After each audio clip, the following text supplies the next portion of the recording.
to this computer. Direkam nih berarti ya? Correct. Ya, oke. Sebentar. Oke. Oke, selamat sore. Assalamualaikum warahmatullahi wabarakatuh.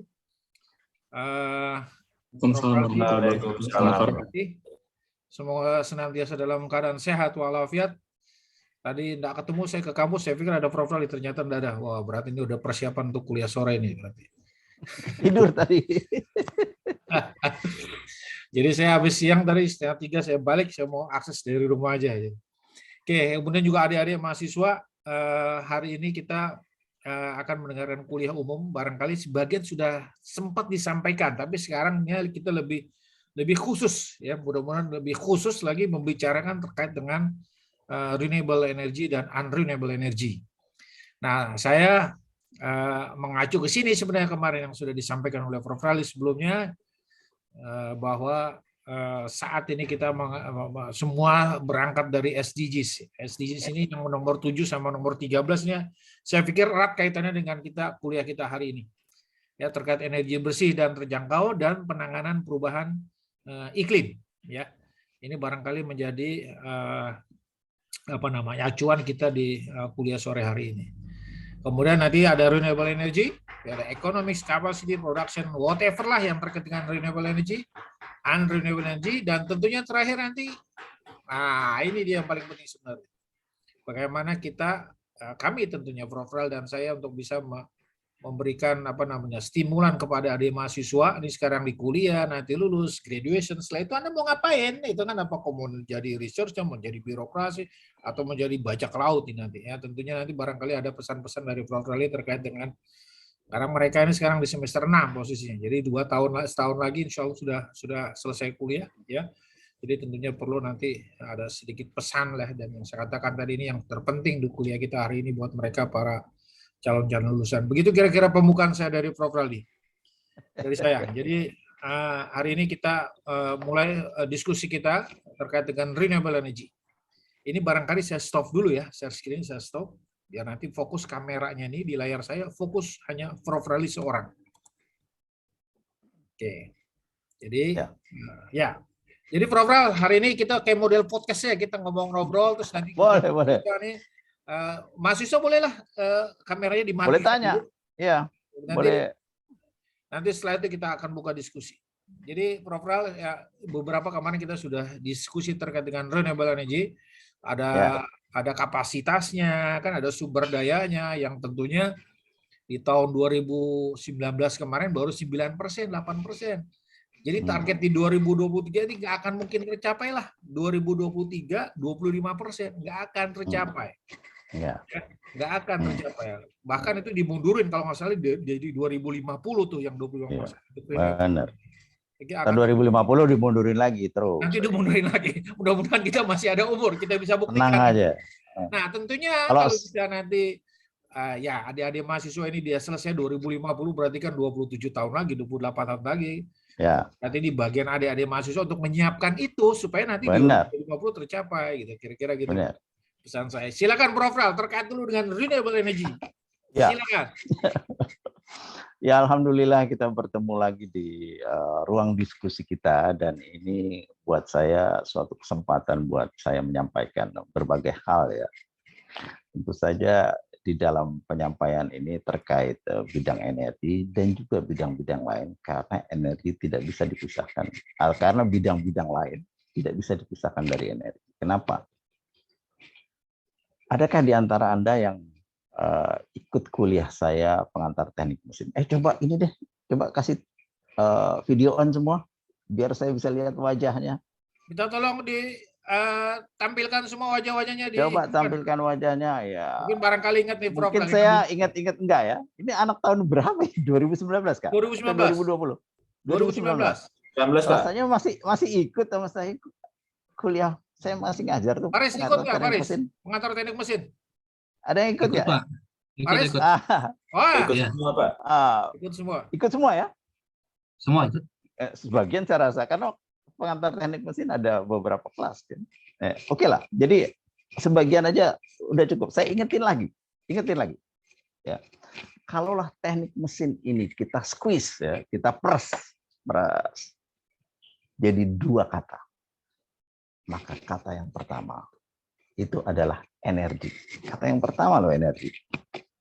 Kata yang kedua baru motion, baru gerak. Jadi kalau boleh saya bilang, intinya teknik mesin itulah adalah energi dulu. Saya ingetin lagi, Anda bikin barang apa aja, robot secanggih-canggihnya, Anda copot baterainya, kelepek-kelepek. Kenapa? Energinya nggak ada. Jadi semua alat, ya banyak alat kita bikin, dia jadi sebuah alat yang terdiri dari berbagai part mesin perkakas. Ya. Tapi sebelum itu, kita bicara energinya dulu. Bagaimana kita bisa support energi ke alat itu, baru dia bisa bergerak. Mau kereta api, kayak mobil, kayak sepeda, kayak ini, dan sebagainya.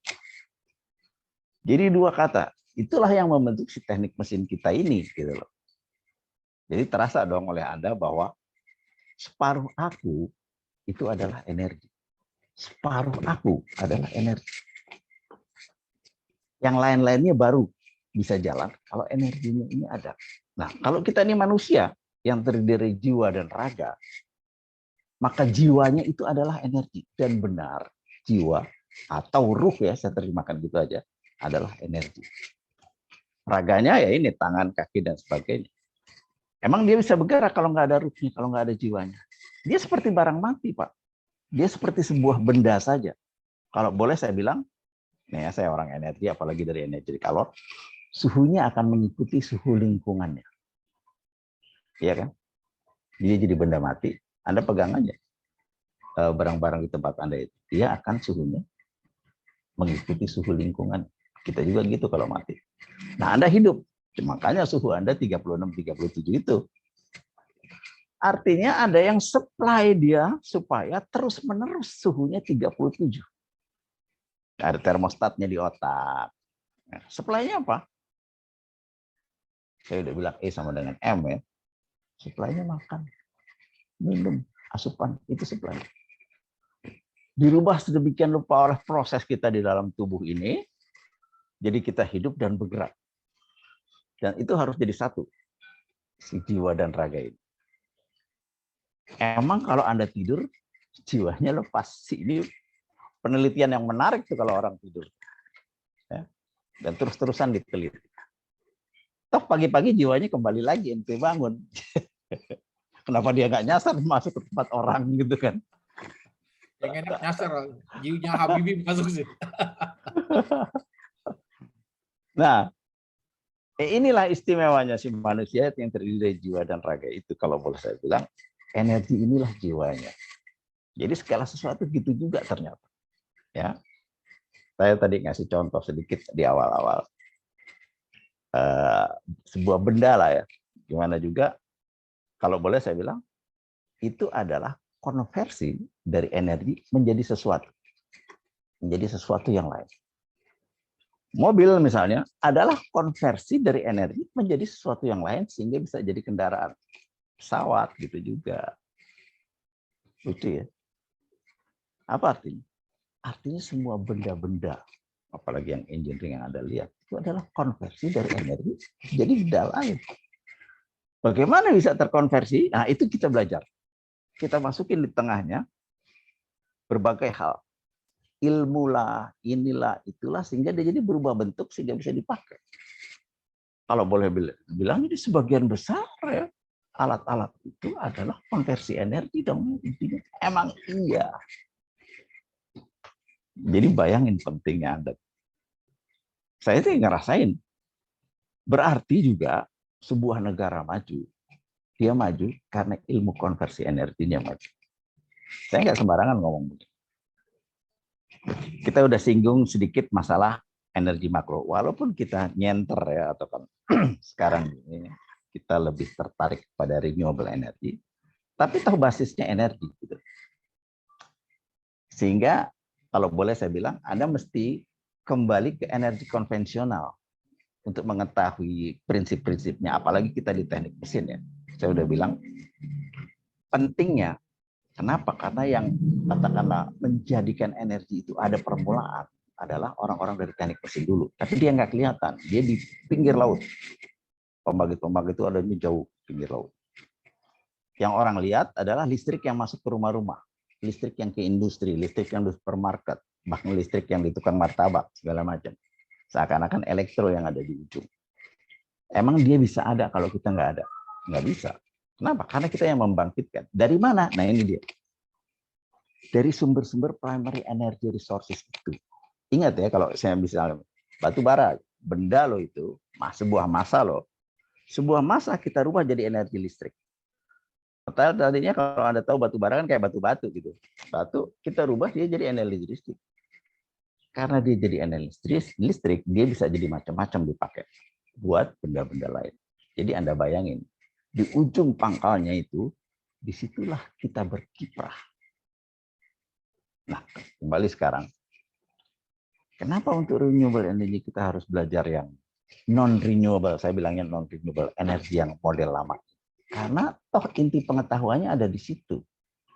Saya sudah pernah mengajarkan kepada Anda yang patut kita jadikan dasar pengetahuan kita adalah yang gampang nih, yang supaya gampang, PLTU. Saya bilang hanya ada 4 alat utamanya. Sehingga saya sampaikan kepada Anda dulu ya, tahun 2019 berarti 2-3 tahun yang lalu, Magic Square, segi 4, Magic. Kenapa? Karena di kiri ada boiler, di atas ada superheater, di kanan ada turbin. Ingat ya, di bawah ada kondenser. Di kanan ada turbin, di-connect dia ke generator, dia jadi energi listrik. Nah itu udah urusannya orang elektro. Urusannya transmisi, jauh kalau transmisi, dari Jawa Tengah ke Jakarta, distribusi dari gardu ke rumah-rumah. Itu orang elektro. Tapi dia mau mentransmisi apa kalau barangnya nggak ditransmisi, nggak ada. Bahkan barangnya, energi lucu nih.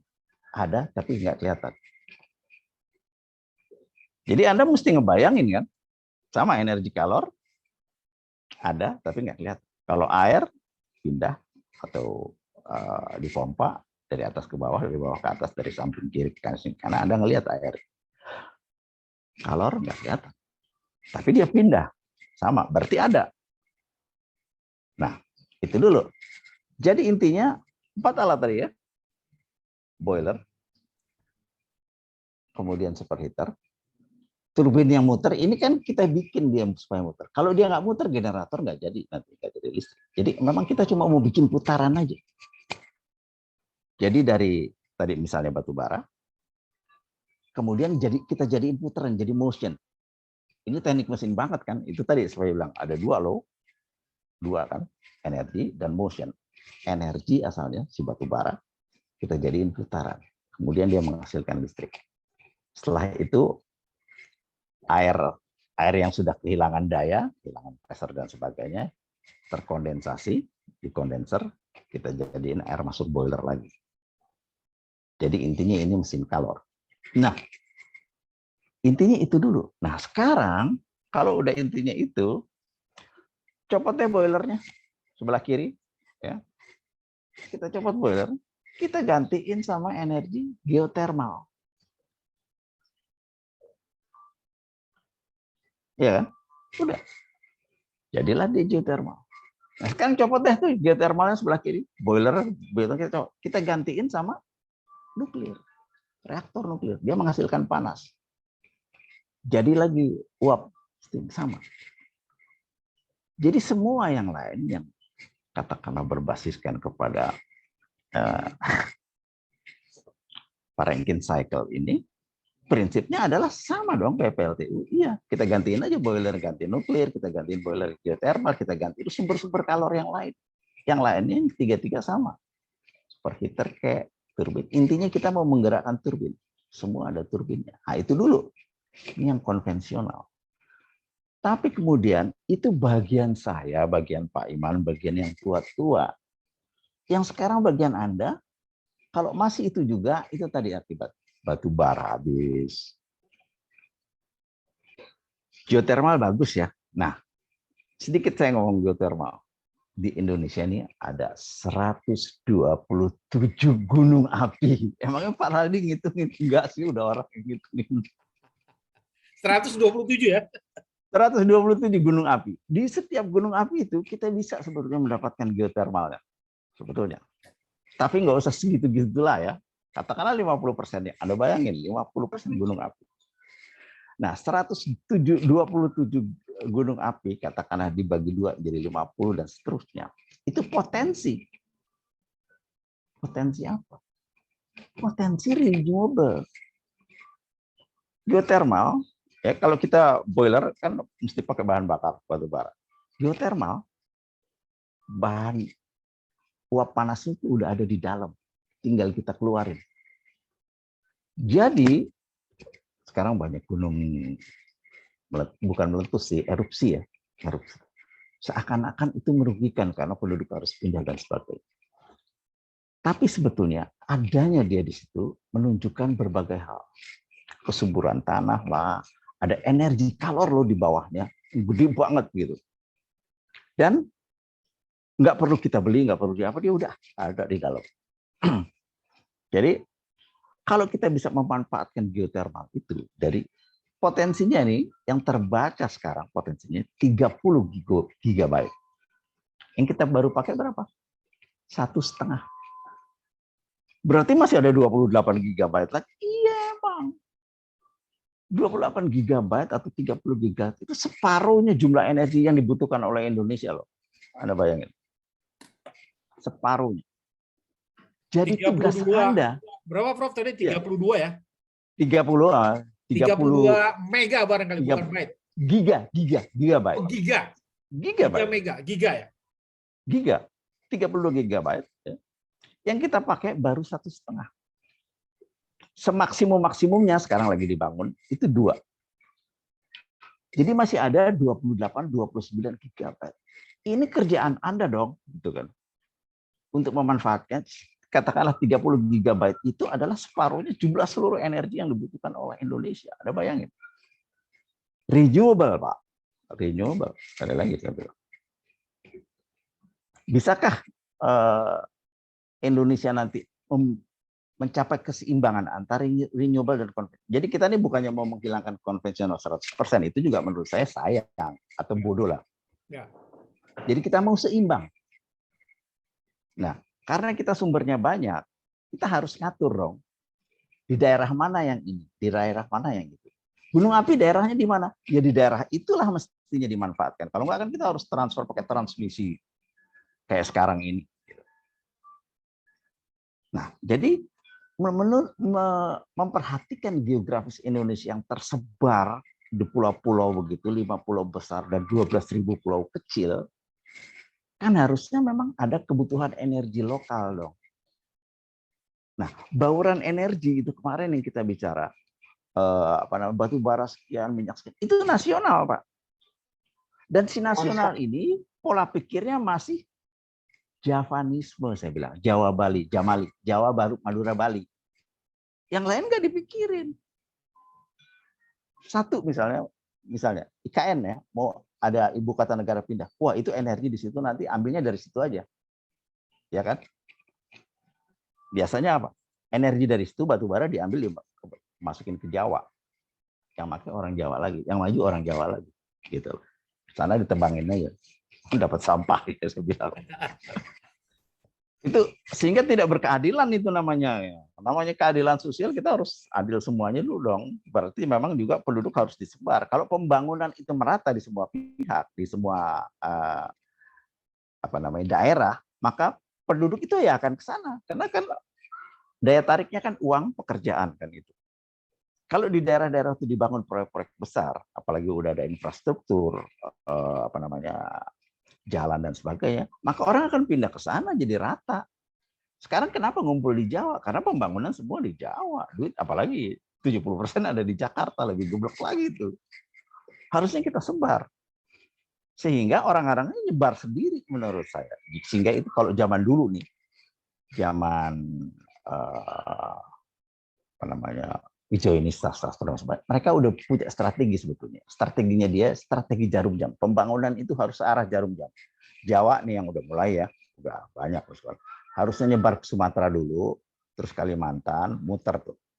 Nah, semuanya harus kebagian sehingga tersebar penduduk. Nah, saya bicara begini berarti ini strategi nasional buat zaman Anda nanti. Zaman sekarang ini berbagai hal sehingga terhambat, sehingga di Jawa melulu.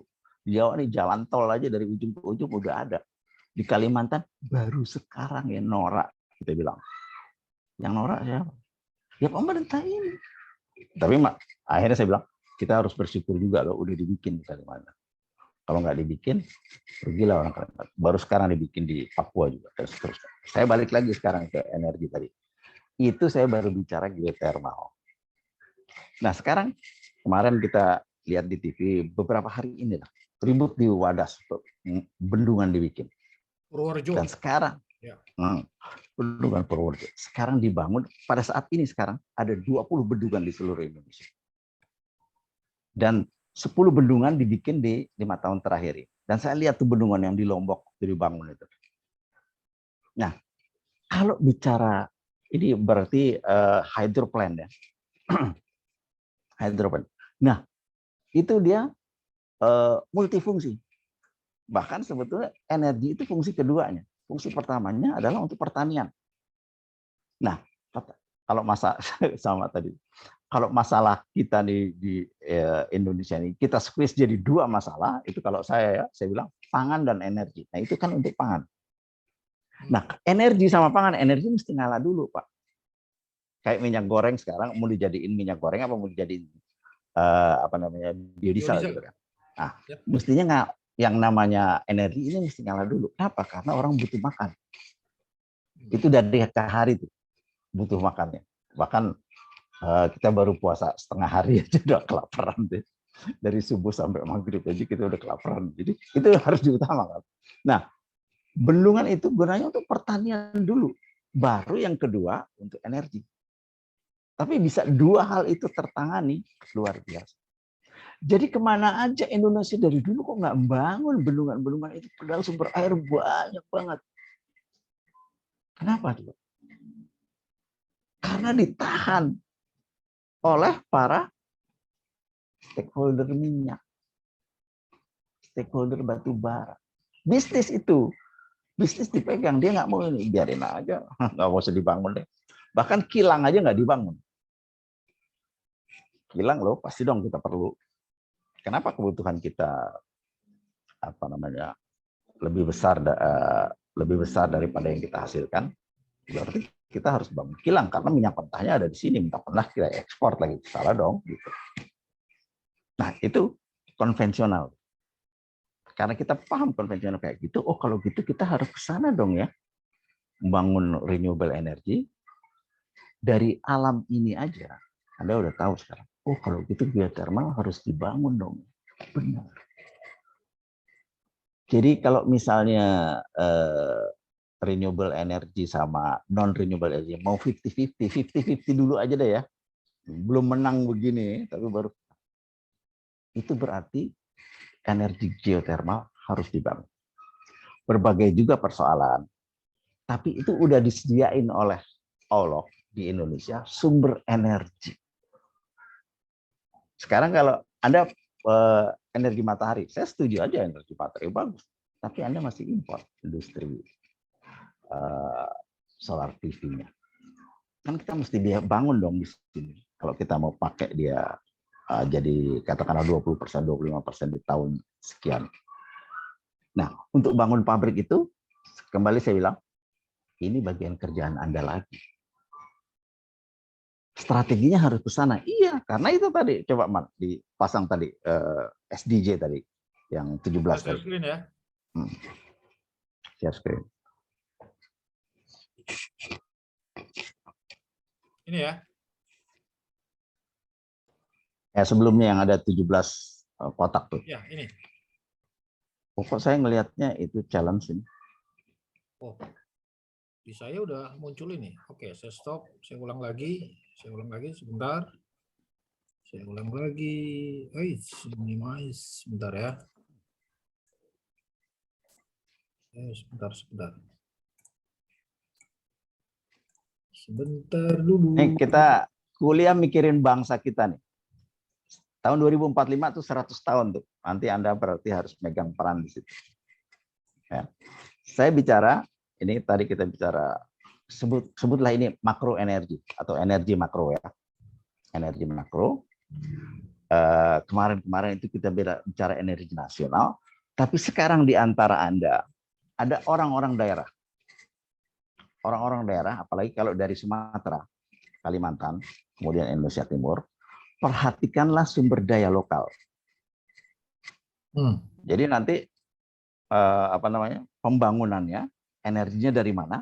Itu usahakan dari tempatnya sendiri. Sehingga transmisi itu nggak perlu jauh-jauh kan. Anda bayangin kalau mesti nyebrang pulau Kalimantan ke Jawa aja, aduh.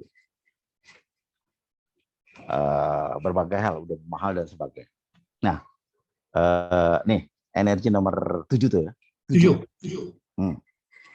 Energi bersih ya. Bersih dan terjangkau. Nah, terjangkau. Jadi sama aja kayak kita bicara energi. Indonesia ini resourcesnya banyak. Jadi Anda harus ngatur bauran energi atau mix energi untuk daerah provinsi Anda tuh harusnya gimana? Nggak sama dong sama kepentingan nasional ini, apalagi kepentingan Jawa, Madura, Bali, ya sama. Kalau Anda mau bangun industri di sana, ya, berarti sumber energinya juga harus dari sana dong. Ada dikenal mine mouth. Mine mouth itu mulut tambang, energi mulut tambang. Jadi tambang batu bara misalnya, ya di situ bikin pembangkitnya. Supaya nggak perlu kita bawa lagi ke tempat pembangkit listrik gitu. Nah, berarti untuk Kalimantan kah atau untuk Sumatera Selatan tuh sampai Sumatera Tengah, kemudian Sumatera Utara, ya itu harus bikin semacam mine mouth itu, mine mouth, mulut tambang. Nah sekarang kan dibawa ke Jawa, bayangin aja, ada Cilacap, ada sini, nyebrang laut lagi kayak gini. Kemarin ada tuh di TV itu, lepas dia antara kapal tongkang lepasan. Dan itu melayang-layang aja dia. Kadang-kadang hilang beneran. Nggak tahu kemana, kadang-kadang nyasar di pulau, susah nyarinya, dan seterusnya. Kemudian seperti saya ingatkan kepada Anda tadi, ya, heating value-nya, dia menjadi turun. Kenapa? Karena udah kehujanan, kena air laut, dan sebagainya. Jadi kalau 1 kilogram batu bara tadinya waktu dari mulut tambang itu heating value-nya tinggi, 6.000, 7.000 misalnya, mungkin ada yang 8.000 segala macam. Begitu sampai ke Jawa, separuhnya udah nyerap air. Jadi berarti waktu dibakar, kita harus menguapkan airnya dulu. Jadi separuh energi udah habis buat nguapin itu. Artinya heating value-nya turun jadi separuh. Berarti harganya juga jadi kita bayar mahal untuk sesuatu yang cuma separuhnya. Karena kita angkut dari jauh, begitu jauh. Jadi di bulan-bulan semacam ini nih, itu banyak kejadian. Kereta lah berhenti, laut lah nggak bisa lewat, ombak tinggi, hilanglah 1 tongkang, dan sebagainya. Dan saya udah bilang kepada Anda bahwa 30 megawatt pembangkit perlu, biar gampang nih, 3 bukit batu bara 1 hari. Sedangkan 30 megawatt kalau kita pakai nuklir cuma pakai 3 ember bahan bakar nuklir. 3 ember loh. Kemudian 3 ember ini bukan 1 hari. 18 bulan, berarti 1,5 tahun dipakai. Bandingin dong hancurnya bumi kita, yang bukit-bukit tadi dibawa, udah dibawanya mahal, alamnya habis dan sebagainya, dan terus-terusan. Dan kebanyakan batu bara yang nilai kalornya tinggi itu diekspor, nggak dipakai sendiri. Yang nilai kalor rendah dipakai sendiri. Makin rugi dong kita sebetulnya. Tapi yang untung siapa? Ya pedagang. Nilai kalor tinggi dijual mahal, kita cuma kebagian yang nilai kalor rendah. Yang untung pedagang. Jadi siapa yang mengendalikan ini? Pedagang-pedagang itulah. Kenapa sebabnya energi renewable Indonesia juga nggak maju-maju dari dulu? Targetnya udah dari tahun 2000 loh. Sekian persen ini. Ya. Ruannya itu semua direncanain, nggak nggak dapat, yang lain nggak dapat. Tapi orang seperti tidak menjudge apa, nggak ada yang salah. Pemerintah gonta-ganti dan sebagainya, pejabat gonta-ganti dan sebagainya. Tapi target nggak pernah tercapai dari tahun 2000. Dulu saya ini ikut dalam tim bikin buku putih energi di Ristek. Kita rapat bikin buku putih. Udah kelar buku putih itu, ganti menteri, cek, nggak dipakai langsung. Jadi udah capek-capek 1 tahun rapat tiap.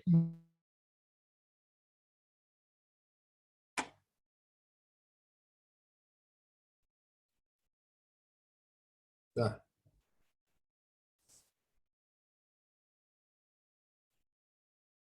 Ini problem kayaknya jaringannya Prof. Ral. Halo Prof. Bisa tutup dulu? Tunggu sebentar ya. Ini jaringannya. Oh, ini masih. Baik, Pak. Sebentar, ini saya pause dong mesti. Nah itu saya bicara kan gitu. Tapi itu saya bicara makro energi, Pak. Nah, sekarang saya pindah ke mikro energi. Kenapa? Kalau saya bicara makro energi kayak saya tadi, apalah artinya saya seorang dosen terhadap kebijakan pemerintah nggak ngefek apa-apa. Lo ngomong di seminar sana sini enggak. Tapi mikro energi sekarang. Artinya kita secara individu mau berperan. Sederhana deh saya bilang. Bisakah Anda menghemat energi di rumah Anda? Misalnya ya, saya nggak tahu berapa rekening rekening bayar listrik Anda di rumah. Tapi biar gampang saya 2 juta deh. 2 juta sebulan. Bisakah Anda kurangi jadi 1,5 juta sebulan? Mikro energi. Saya bilang, kalau turun 25% aja, harus bisa. Kenapa? Harus bisa. Kenapa? Karena Anda udah belajar konversi energi. Anda cari-cari. Saya dulu gitu juga. Saya cari-cari di rumah saya. Di rumah saya, pertama yang makan listrik banyak tuh, 1, kulkas. Rumah saya isinya sedikit, tapi kulkasnya ada 2 dan lebih tinggi dari orang. Nyalanya 24 jam. Ada 2, nyalanya 24 jam.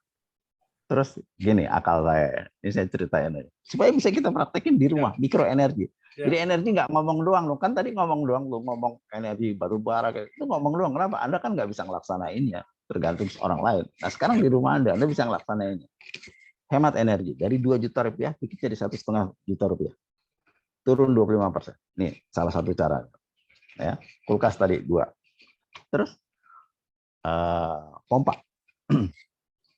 Di rumah saya ada pompa kolam ikan, yang pakai pancuran dan segala macam.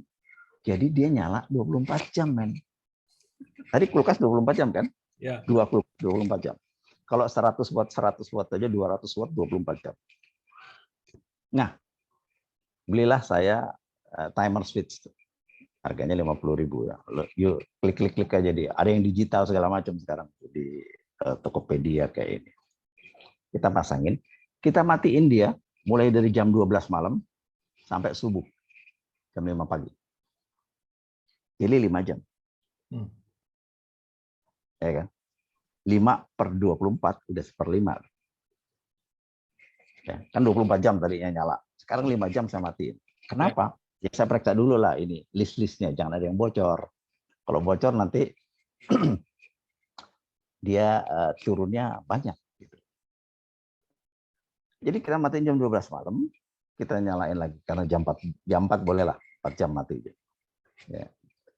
Mati sehingga kita menghemat banyak kan 1/4 waktu. Jadi kalau 4 atau 5 jam per 24 jam gitu kan, jadi 1/5, 1/6 lah, 1/6. 2 sekarang kulkas. Sekarang pompa juga gitu. Ya.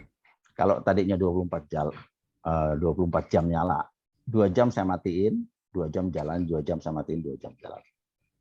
Jadi saya cuma beli 3 kali 50, 150.000. Penghematannya sepanjang waktu. Ini mikroenergi. Nah sekarang saya mau cerita mikroenergi lagi satu yang saya yang saya praktekin. Ya, inkubator saya itu full masalah energi. Sekarang saya mau cerita. Saya share screen satu slide ya, mana ya? Oke, silakan, Bro.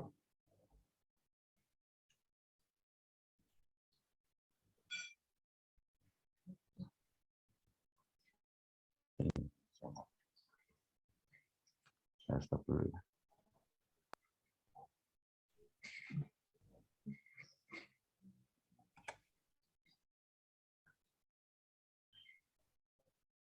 Share screen lagi.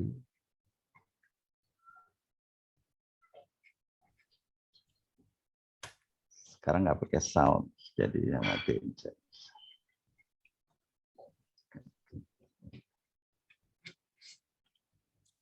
Dan saya sudah beberapa kali ke rumah Prof. Raldi. Salah satunya pun kalau nggak salah nggak pakai AC ya, Prof ya? Iya. Pakai angin doang. Angin doang. Silakan, Prof. Lanjut. Nah, saya mau matiin ini sebentar ya. Gimana caranya saya ngilangin gambar saya ini?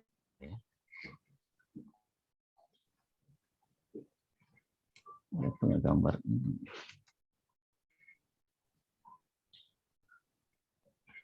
Muter komputer.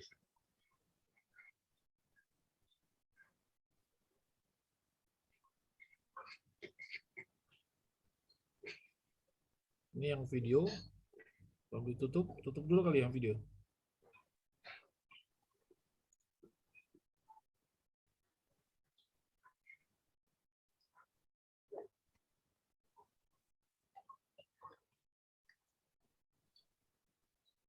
Nah, ini gambar. Kelihatan kah? Kelihatan. Tapi kalau mau diperbesar silakan masih bisa. Ini belum full gambarnya. Tapi udah kelihatan. Tunggu.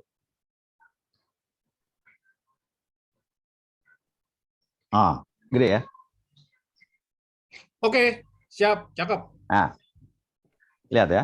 Ya. The Art of Engineering of the Grasshopper Incubator. Asalnya sekarang nih, asalnya adalah energi. Nah, makanya saya tulis ini. Electricity as a resource power. Jadi resource-nya adalah sumber energi listrik dulu. Terus sumber energi listrik ini nyalain heater. Heaternya ini lampu 2. Oke. Sehingga teremisikanlah ya, lampu nyala, memancar radiasi ke lingkungan heating chamber ini. Lihat heating chambernya tuh sebelah atas. Baik melalui radiasi maupun melalui konveksi. Dua-duanya. Kemudian heating chamber ini panas. Energi kalor banget ini ya. Karena dia panas. Ya. Anda ingat rumusnya zaman saya SMA. Rho sama dengan rho T. Apa artinya? Rho ini density. T itu temperatur. Rho adalah fungsi temperatur. Nah, rho udara. Ini grafiknya bukan dari bawah ke atas, tapi dari atas ke bawah. Kalau kita gambar grafik kita tuh ya, sebelah kiri tinggi, sebelah kanan rendah, turun jadi. Jadi kalau temperatur naik, artinya rho turun. Rho turun itu artinya apa? Artinya dia jadi enteng. Karena dia jadi enteng, nih temperatur tinggi kan naik, rho-nya turun, dia jadi enteng. Nah, dia naik ke atas. Dia naik ke atas melalui kisi-kisi. Lihat ada kisi-kisi itu. Entah kursor saya kelihatan atau enggak ya. Dia naik ke atas, masuk ke kabin bayi nih. Bayi. Ada kabin bayi. Sehingga kabin bayi ini jadi hangat. Ini untuk menghangatkan kabin bayi memang. Terus saja. Nah, waktu udara itu naik ke atas, udara di heating chamber kosong dong.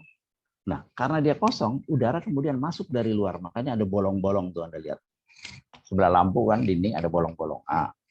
Jadi masuk dari luar udara. Dipanasin lagi. Turun lagi rho-nya. Jadi enteng lagi, naik lagi ke atas. Masuk lagi ke kabin bayi. Lihat bayinya tuh di sebelah kiri. Bawah. Lama-lama jadi anget dong. Kabin bayi. Kalau udah anget, pressure-nya juga lebih naik sedikit. Karena temperaturnya lebih tinggi. Nah, di atasnya tuh ada lubang-lubang.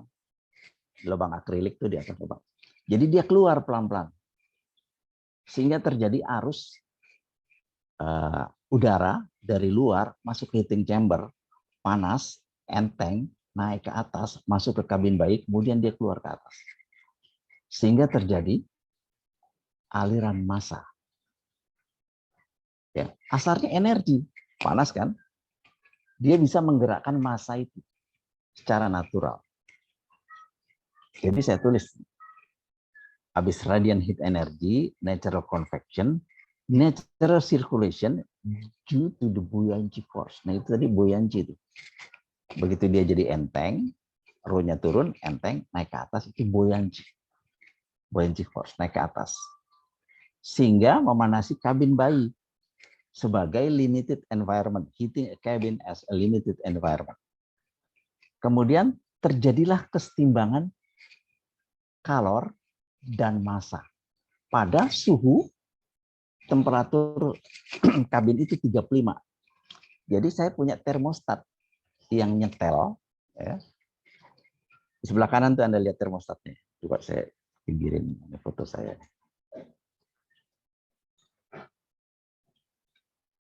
Lihat termostatnya. Oh, jadi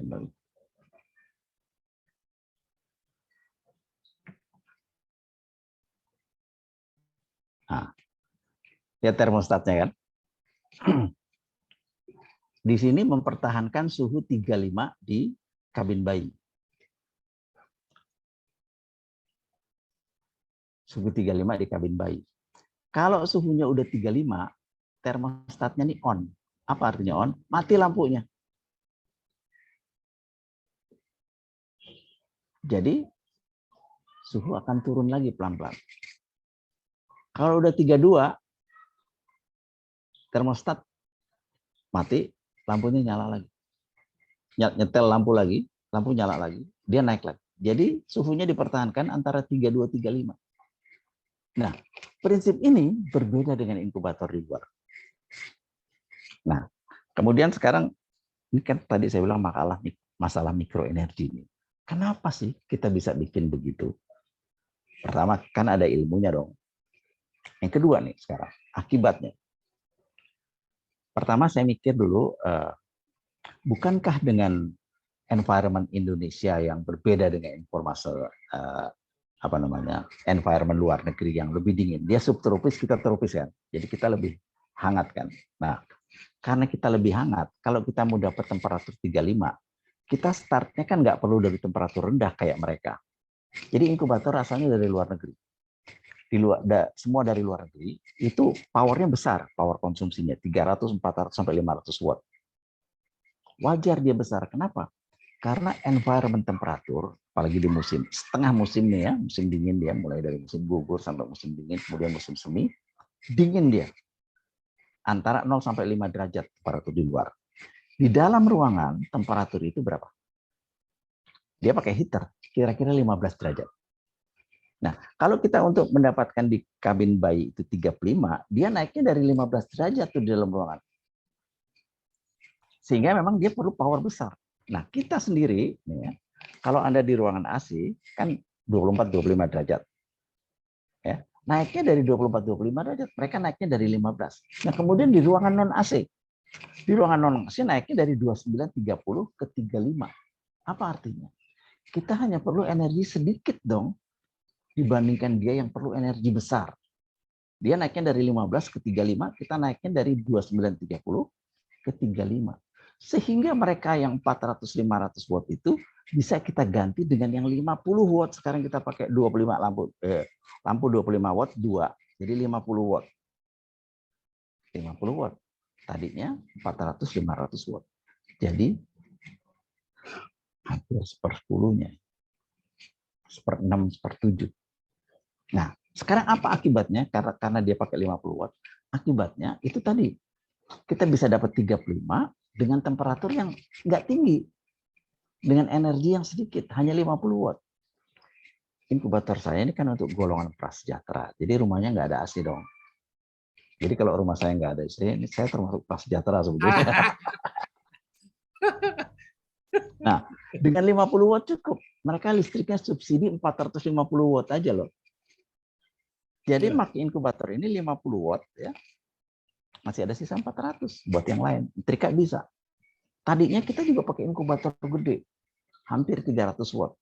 Mereka nggak bisa nyetrika pagi-pagi. Harus dimatiin inkubator.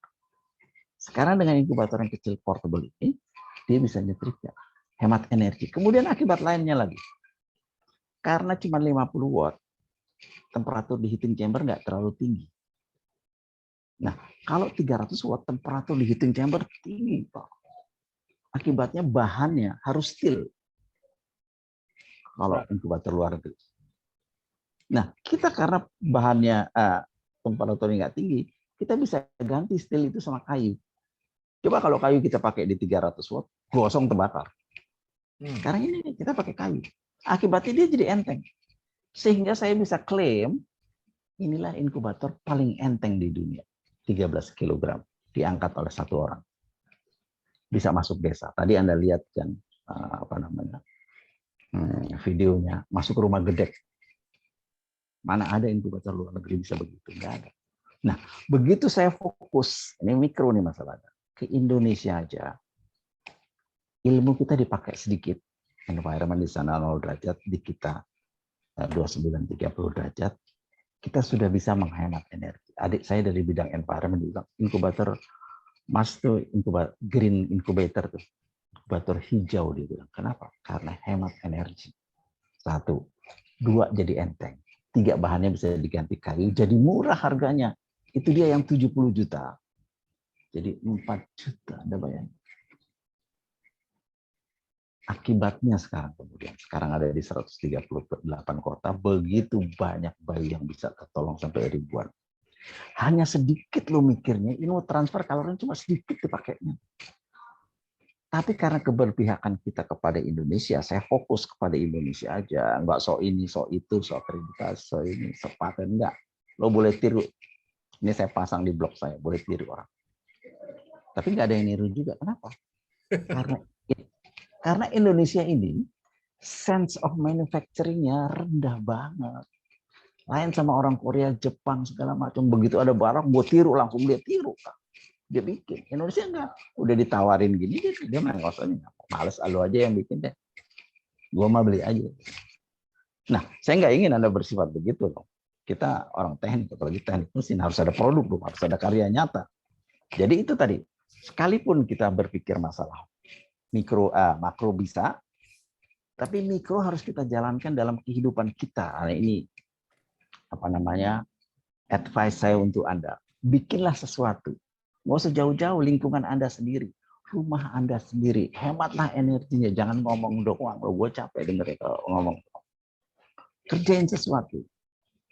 Masih banyak cara-cara lain. Nah, saya ingin membangkitkan kemampuan kita untuk bisa bikin pembangkit mikro gitu ya. Buat kita sendiri aja lah.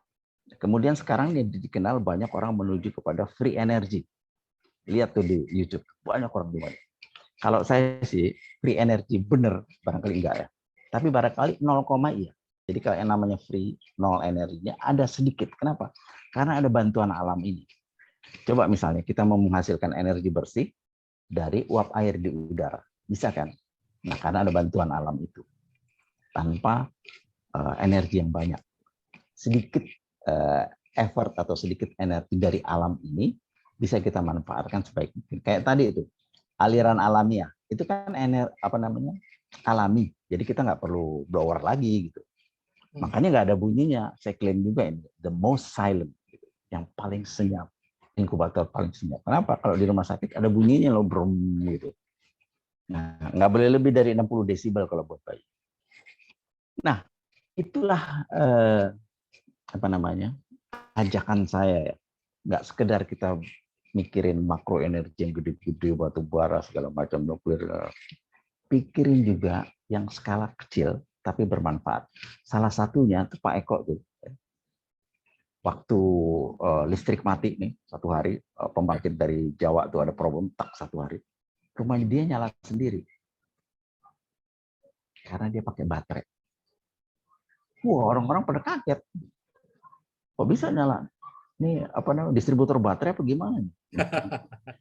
Ternyata dia pakai teknologi itu solar PV. Jadi buat dia listrik PLN itu cadangan. Yang dipakai adalah listriknya dia. Kalau dia kurang baru PLN dia pakai. Nah, jadi dengerin nanti petunjuk-petunjuknya. Semoga kita bisa bikin gitu secara independen ya. Walaupun tentu ada biayanya. Ya. Tapi kalau dihitung secara long term gitu, 1 year, 2 year, mungkin balik biayanya itu. Ya tantangan saya buat Pak Eko, gimana caranya inkubator saya bisa nyala dengan baterai kan gitu, tempat yang nggak ada listrik. Udah bisa sih, tapi biayanya masih besar. Seperti saya bilang sama Anda, inkubator saya 4 juta, baterainya dia 20 juta gitu. Masa supportingnya lebih mahal daripada main equipment-nya? Nggak mungkin dong. Kira-kira itulah dari saya. Dan mari kita lanjutkan dengan diskusi tanya jawab atau apa aja lah. Oke. Ya. Terima kasih. Saya di stop dulu share screen-nya, Prof. Mohon maaf. Oke. ya, Tolong yang tadi ada yang chat tuh daerahnya hujan, jadi nggak bisa jaringan terganggu. Tapi yang nggak terganggu, tolong dibuka lagi kameranya, dihidupkan. Ya. Kameranya dihidupkan kameranya. Ini udah mantap nih. 33 orang yang hadir berarti cuma 1 orang yang tidak hadir sebenarnya. Oke. Jadi kata pertama yang tadi saya catat dari Prof. Ral, ya, bahwa teknik mesin itu energy and motion. Ya. Kita juga manusia juga sama ternyata ya, jiwa dan raga. Jadi jiwa itu energinya. Ya, raga itu kalau nggak ada jiwa nggak gerak juga. Sebagai yang tadi Prof. Ral bilang, suhunya udah sama suhu lingkungan kalau nggak ada jiwanya nih kan. Jadi udah seperti gumpalan daging aja udah. Iya, gumpalan daging. Gumpalan daging. Jadi ruh kita di jiwa nih energi sebenarnya, yang nggak bisa kita lihat.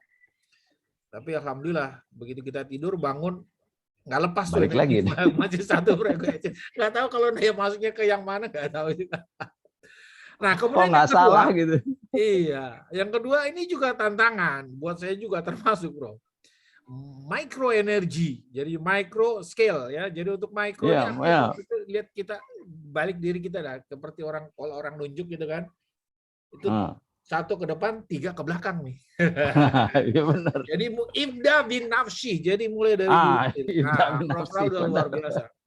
Prof. Ral udah melakukan itu dan menjadi panutan. Kita kadang-kadang kalau di sharing di info grup dosen itu begitu Prof. Ral sharing semua informasi terkait dengan inkubator, wah kita udah mendiam semua. Tiarap semua. Tiarap semua.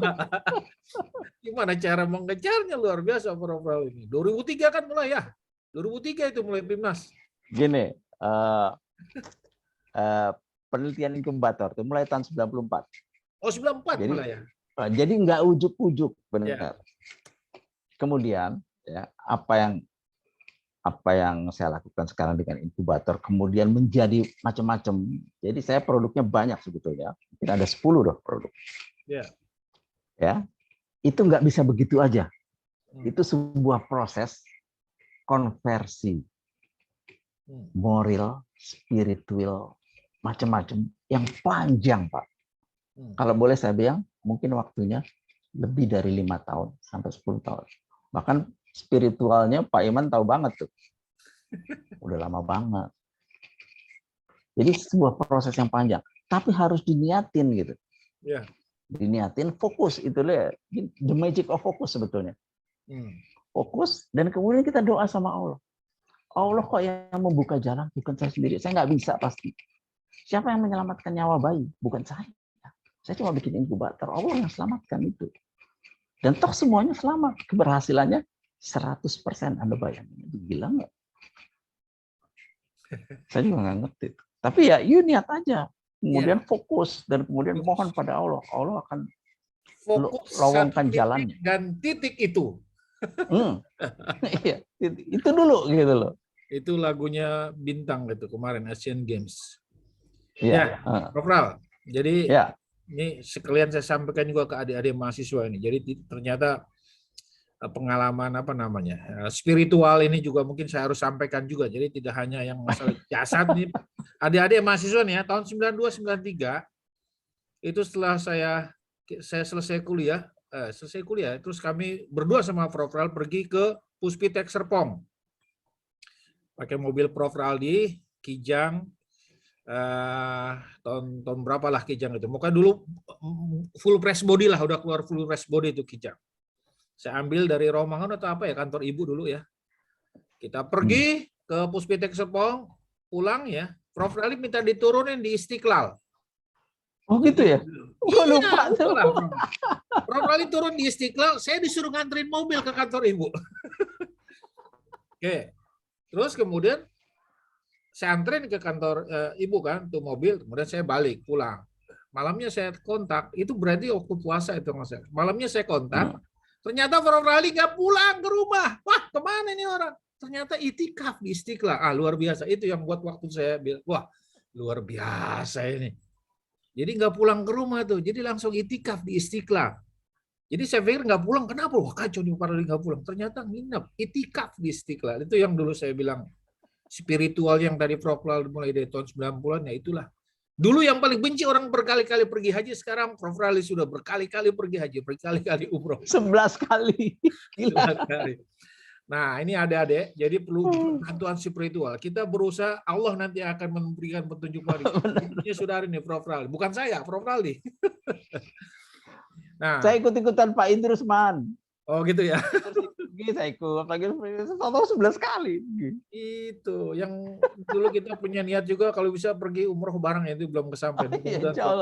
Mudah-mudahan suatu waktu. Ya, itu pengalaman spiritual Prof. Rally. Saya juga ngalamin, yang lain adik-adik juga ngalamin. Tapi paling enggak itulah Allah yang akan nanti memberikan petunjuk kepada kita. Yakin kita yakin. Termasuk juga tadi di slide saya yang terakhir kan itu ada challenge for a mechanical engineer undergraduate candidates ya buat Anda. Ya, tentunya sebelum sampai nanti ke sana, ya Anda harus mulai dulu dari diri sendiri nih, yang dari rumah. Itu saya insya Allah nanti akan cari tuh, beli tuh timer tuh. Jadi kulkas, saya cuma kulkas sih. Kebetulan saya kulkas juga 2 juga, tapi nggak segede punya Prof. Rally. Kulkas saya kecil, tapi 2. Ini nanti cukup 1.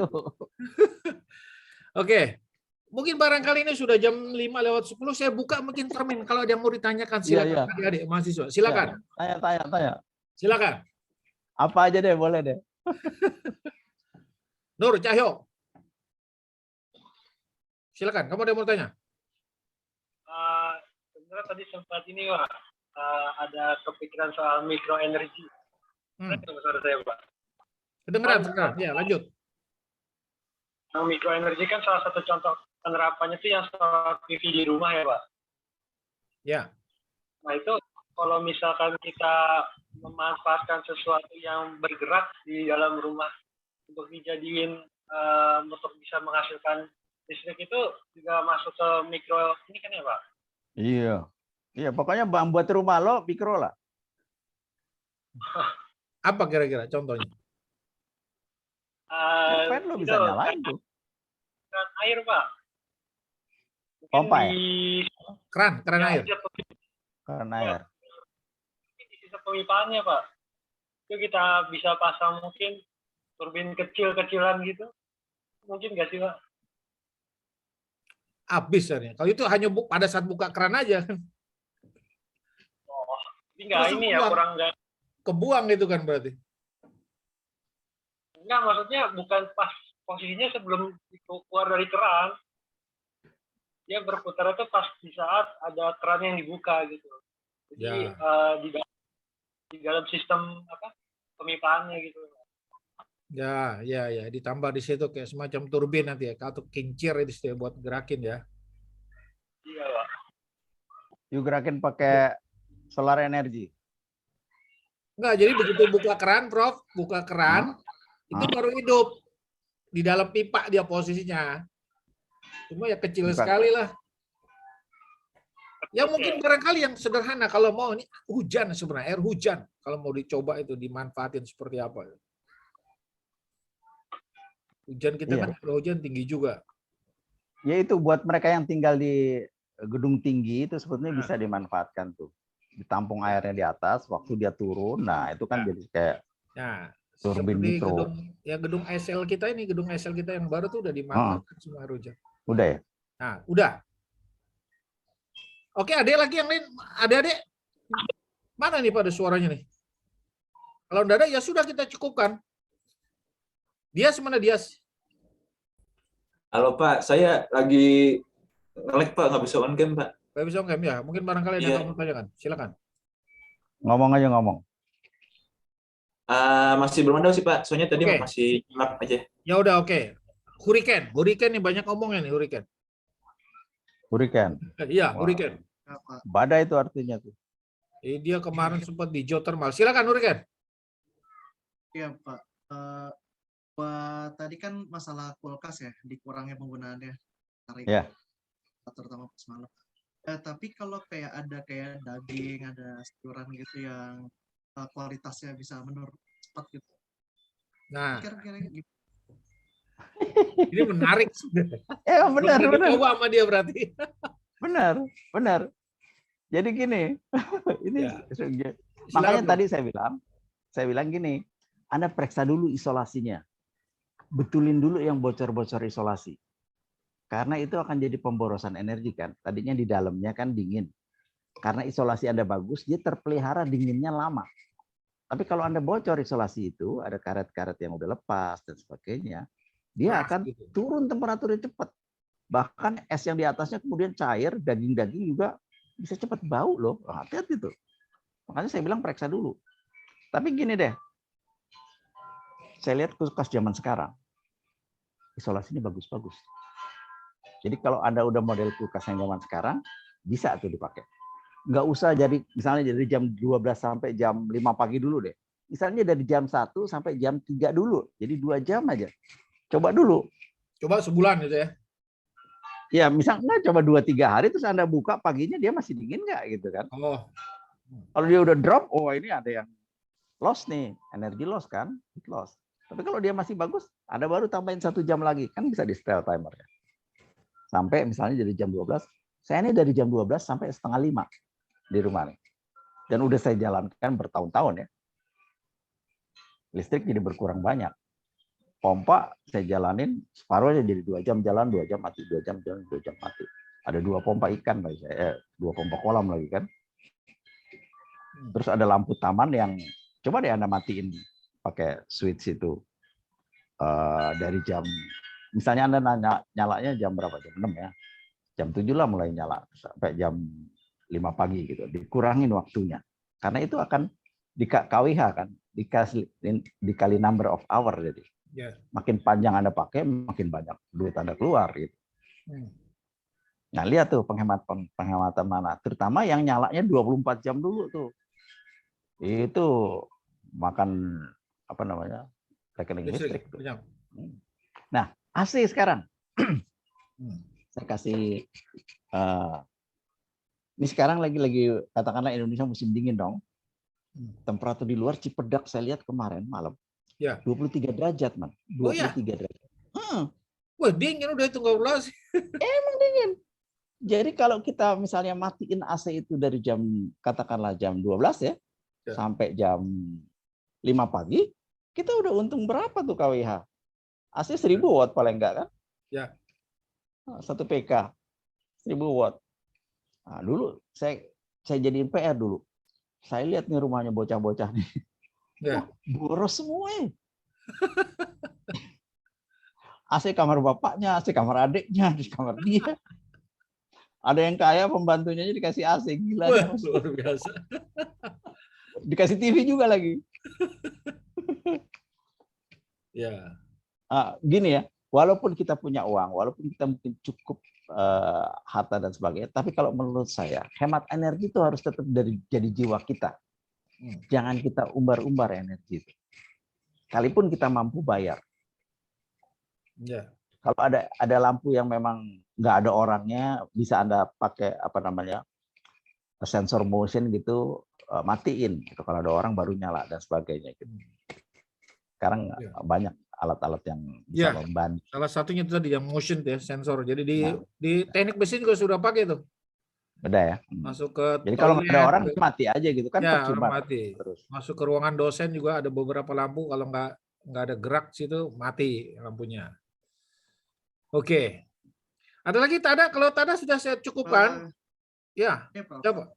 Kalau misalnya nih sistem penghematannya ada kan ya, itu banyak dijual di Tokopedia tuh kayak apa? Jadi sebelum dia masuk ke listrik PLN colokannya kayak ada timer, kayak ada jamnya gitu. Ada kayak timer 24 jam itu bisa kita pilih mau menit berapa aja yang dia on atau yang dia off gitu. Nah, kalau misalkan kayak kulkas tadi, kulkas dikasih timer gitu, misalkan 3 jam sekali dia mati rehat 1 jam gitu misalkan. Nah, itu kira-kira lebih boros nggak atau lebih menghemat? Karena kan ibaratnya dia misalkan dia udah dingin gitu, terus tapi makin lama katakanlah kulkasnya kulkas biasa gitu ya. Jadi mungkin ada kebutuhan, terus ntar dia makin lama ada naik lagi gitu. Itu ntar kira-kira kayak apa ya, kayak beban pendinginannya ibaratnya Nambah di awal, ya betul, paham saya. iya, jadi kayak naik turun naik gitu. Kira-kira Nah. itu lebih boros atau Ya. Nah, ini pendapat saya ya. Pendapat saya itu begini. Kulkas itu banyak dipakai di waktu siang hari. Sedangkan di malam hari lu kan pada tidur semua. Nggak pada pakai kulkas. Jadi kalau waktu siang hari dipakai dan sebagainya, dia mati nyala, Anda akan rugi gitu. Padahal kita kebutuhan banyak sama kulkas. Tapi di malam hari kan kalian semua tidur. Nggak Itu pakai juga kulkas environment temperatur juga lebih environment rendah. temperatur turun. Nah, Turun. turun. Jadi justru di situ di saat hematnya kita bikin penghematannya. Nah, kalau di siang hari Anda matiin nyalain, menurut saya justru itu Bahaya. pada saat itu dipakai bahaya. Jadi terlalu sering juga dia up and down-nya. Ya. Walaupun nanti ada alatnya sebetulnya ya untuk supaya halus nyalanya, nggak tiba-tiba gitu. Kalau tiba-tiba nyala gitu kan beban awal itu kan tinggi. Ya. Udah ada alatnya tuh sebetulnya buat itu. Tapi saya nggak nganjurin kalau siang-siang hari Anda mati nyalain. Lebih bagus malam hari di skala Anda semua tidur nggak pakai kulkas itu. Ya. Nah, dia juga Tadi istirahat listriknya. yang paling penting tuh itu seal-sealnya, karet-karetnya harus dipastikan dulu dia masih Tambal dulu aja, Ya, jadi nggak ada losses, nggak ada keluar itu. Itu yang mungkin pertama kali harus dicek. Ada kalau nanti Anda mau coba 2 jam dulu, 2 jam oke, 3 jam. Atau kalau mau lebih ilmiah lagi taruh aja temperatur, termokopol sih temperatur biar ngecek suhunya gitu ya. Tapi kan itu malam, Anda juga tidur gitu. Oke, Prof, saya pikir cukup ya. Ini yang jelas ini keywordnya tadi yang buat tadi ini untuk mikro kita mulai dari diri sendiri, gimana kita bisa nanti secara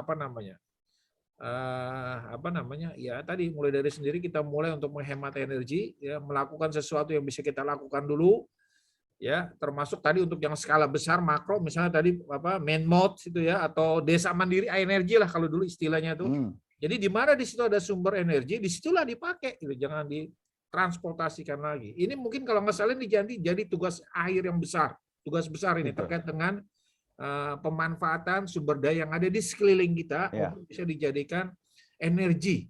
Ya, oke. Jadi pertemuan hari ini saya cukupkan dulu, Prof. Ya, Prof Ali. Nah, nanti saya sampaikan di grup. Barangkali nanti akan ada tugas yang berikutnya. Ini kemarin sudah ada tugas lagi, nanti saya akan sampaikan mungkin barangkali di grup, tidak disampaikan di sini. Oke, kalau tidak lagi saya cukup. Terima kasih semuanya, Prof. Rally. Salam sehat semuanya ya. Insya Allah teman-teman semua, adik-adik, mahasiswa. Saya tutup. Assalamualaikum warahmatullahi wabarakatuh. Waalaikumsalam. Terima kasih, Pak. Salam sehat, Pak. Terima kasih, Pak.